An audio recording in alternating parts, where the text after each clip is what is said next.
You may not be able to change how a colleague behaves, but you can change the way you interpret and respond to their behavior.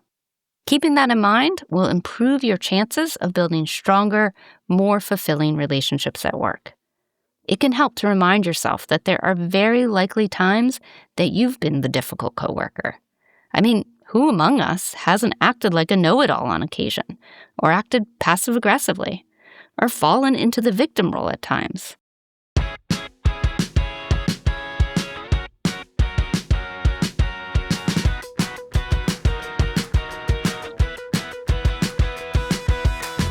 Good morning. I'm Michael Kovnat, and this is the Next Big Idea Daily, your daily dose of smart, actionable insights from the best nonfiction.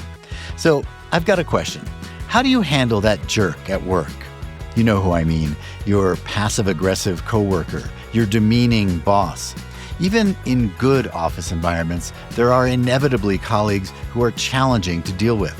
But not dealing with them isn't really a choice. Well, help is here in the form of a 2022 book called Getting Along: How to Work with Anyone, Even Difficult People, by Amy Gallo. Amy is a contributing editor at Harvard Business Review and the author of the HBR Guide to Dealing with Conflict. She joins us now to share the big ideas from her book.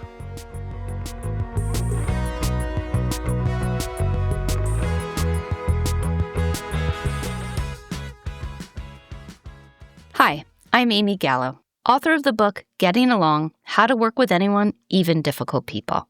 I'm going to share with you 5 insights from my book. Insight number 1. Our definition of who's a difficult person is often informed by bias. You can't talk about navigating tricky relationships at work without paying close attention to issues of bias and prejudice, in particular, microaggressions, social identity threat, gaslighting, power, coalition building, and allyship.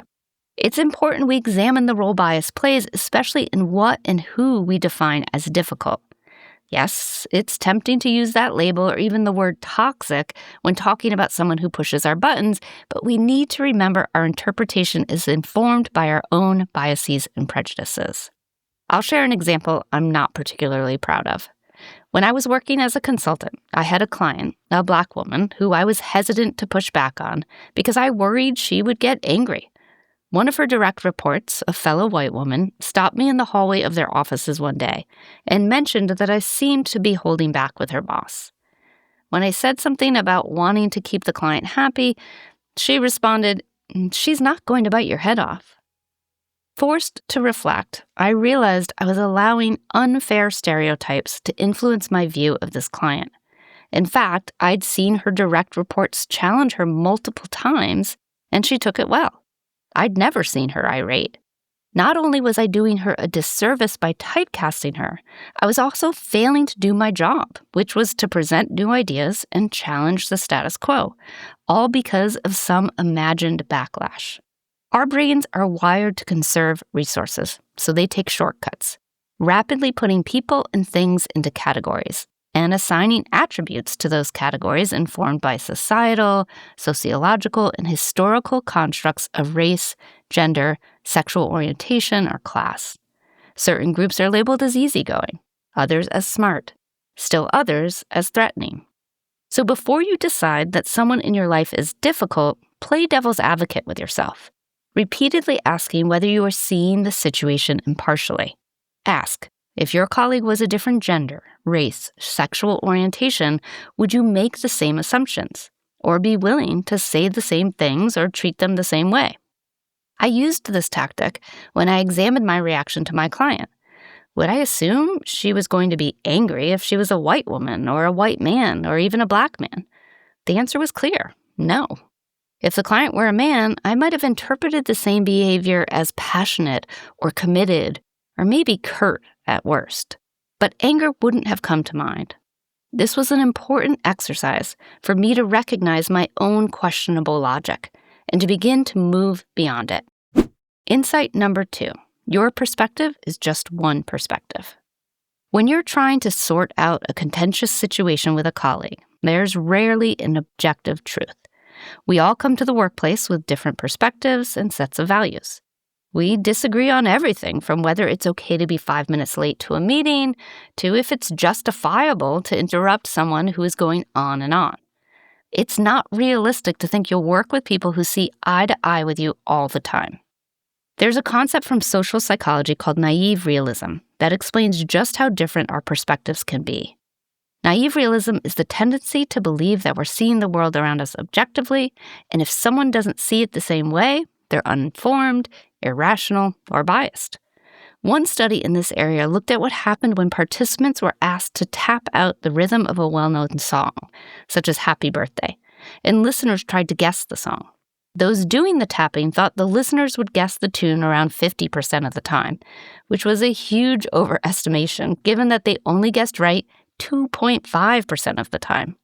Once we know something, like the tune of a song or the perfect solution to this quarter's budget shortfall, we find it hard to imagine that others won't recognize it too.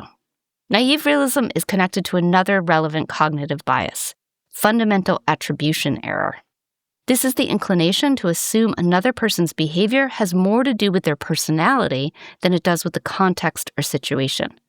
If your colleague is late to a meeting, you might presume it's because they're disorganized or disrespectful, not because they were caught in traffic or in another meeting that ran over. But we do the opposite when it comes to ourselves. When you're running behind, you probably focus on all the circumstances that led to you being late, not the idea that you're a flawed human. Remember those two concepts when you're dealing with a coworker you find difficult. You can spend hours debating whose interpretation of the situation is correct, but reaching agreement on the facts is very unlikely. But you don't have to agree to get along. You need a path forward, not a shared worldview. That often starts by challenging your own perspective. Ask questions like, what if I'm wrong? How would I act differently? How do I know that what I believe is true? What assumptions have I made? How would someone with different values and experiences see things differently? The answer to the questions matter less than the exercise of asking them. They are an important way of reminding yourself that your view is just that, your view. Others see things differently, and that's okay. Insight number 3. It's not just negative relationships that we need to attend to. Part of the reason that it's so important to make an effort to improve your negative relationships is that they have a disproportionate impact on our experience at work. Georgetown professor Christine Porath found that de-energizing relationships have a 4 to 7 times greater impact on our well-being than energizing positive relationships. However, a relationship doesn't have to be toxic or even mostly negative to have these effects. When I think about the difficult people I've worked with, many of the ones that stand out in my mind are those who weren't challenging all the time. For instance, I had a colleague, let's call her Tara. We were never friends exactly, but we enjoyed chatting at the beginning of meetings and at social gatherings, and she and I often talked about our young families, comparing notes. I found her funny, personable, and good at her job. Most of the time. When I got up the nerve to ask another of our coworkers whether he also found her difficult to read at times, he perfectly articulated what I was experiencing. He said, "You just never know which Tara you're going to get. Good Tara is really nice and seems to have your back, but bad Tara is grumpy and focused on her career and has no qualms about throwing you under the bus." Most of our work relationships don't fall into neat categories of good or bad, even if that's how our brains want to sort them. These ambivalent relationships, the ones that feel occasionally positive or mostly neutral but sometimes veer into alarming territory, are often just as problematic as the unambiguously negative ones. Some research has shown that these relationships are in fact more physiologically harmful. Of course, having a frenemy is better than having an enemy, and these ambivalent relationships can have upsides too. Sometimes they motivate us to work harder on the relationship, whereas we might take a purely positive relationship for granted. And we're more likely to try seeing things from the other person's perspective as we struggle to understand them. None of our relationships are fixed. We might assume that the positive ones will always stay that way, and the negative ones are doomed to be torturous forever. But that mindset can lead us to neglect our work friendships and completely dismiss the more complicated ones. If you think about the people you've had connections with over your career, I'm guessing they didn't remain the same over time. They were likely malleable. After all, good relationships can sour, and some of the toughest ones can be transformed, as long as you put in the time and effort. Insight number 4. Escalating is an option, but it has to be done carefully. When your good faith efforts at improving your dynamic with a coworker don't work, there's always the option of going to your boss or another higher up in the hopes that they will handle the situation.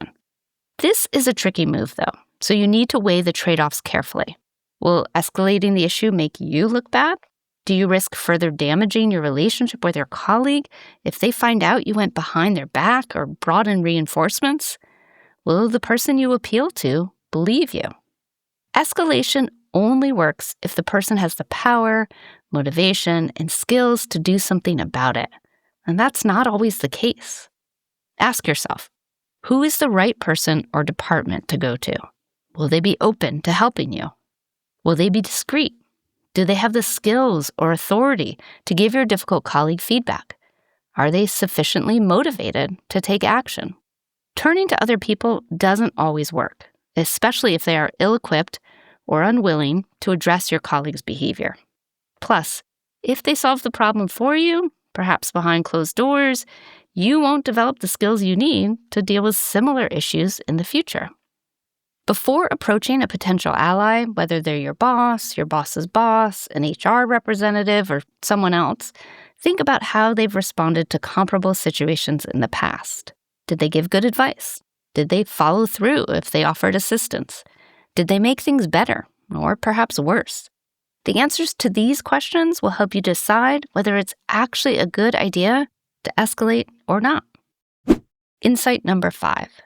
Yes, sometimes we have to be the adult in the room. One of the things I hate most about dealing with difficult relationships is it feels like I have to do all the work, while the other person gets to continue misbehaving or mistreating others. Why should you do all the work when the other person is at least partly to blame? There are 2 reasons. First, in any tense exchange, regardless of who's at fault, you can only truly control your thoughts, actions, and reactions. Second, even if you're absolutely certain that you're right and they're wrong, it almost always takes 2 to tango. Maybe your optimism and tendency to downplay risks spurs your pessimistic colleague to point out more of them. Or perhaps because you've inadvertently signaled to your coworker that you don't like direct confrontation, they've resorted to passive-aggressive tactics to get their point across. The clearer you can be about your role in the dust-up, even if it's minor, the clearer a resolution will become. It's not about beating them at their own game or even out-strategizing them. It's about experimenting with different tactics to find solutions for your particular situation and that feel right for you. In fact, sometimes trying something new, even something small, can shift the dynamic between you and a coworker who gets under your skin. The key is to recognize that your colleague is unlikely to transform into an entirely different person. Ultimately, you have little say over whether and how much someone else is willing to change. Also, your relationship with your coworker isn't something that's happening to you. It's a dynamic that you likely participate in and therefore have the ability to do something about. Although we can't control how our brain instinctively reacts to a stressful situation, we can reappraise and alter our perception and response. Similarly, you may not be able to change how a colleague behaves, but you can change the way you interpret and respond to their behavior. Keeping that in mind will improve your chances of building stronger, more fulfilling relationships at work. It can help to remind yourself that there are very likely times that you've been the difficult coworker. I mean, who among us hasn't acted like a know-it-all on occasion, or acted passive-aggressively, or fallen into the victim role at times? Admitting that our coworkers are flawed, but probably aren't evil, and that we aren't infallible ourselves is essential to getting along. Thank you, Amy. All right, listeners, you can get yourself a copy of Getting Along using the link in the episode notes. And go to nextbigideaclub.com to find out about our hardback subscription club, where we send you the best new nonfiction books as selected by our curators, Adam Grant, Daniel Pink, Susan Cain, and Malcolm Gladwell.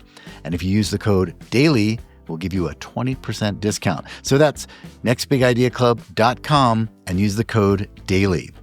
That does it for us this week. These episodes were written by me, Michael Kovnat, and edited by Caleb Bissinger.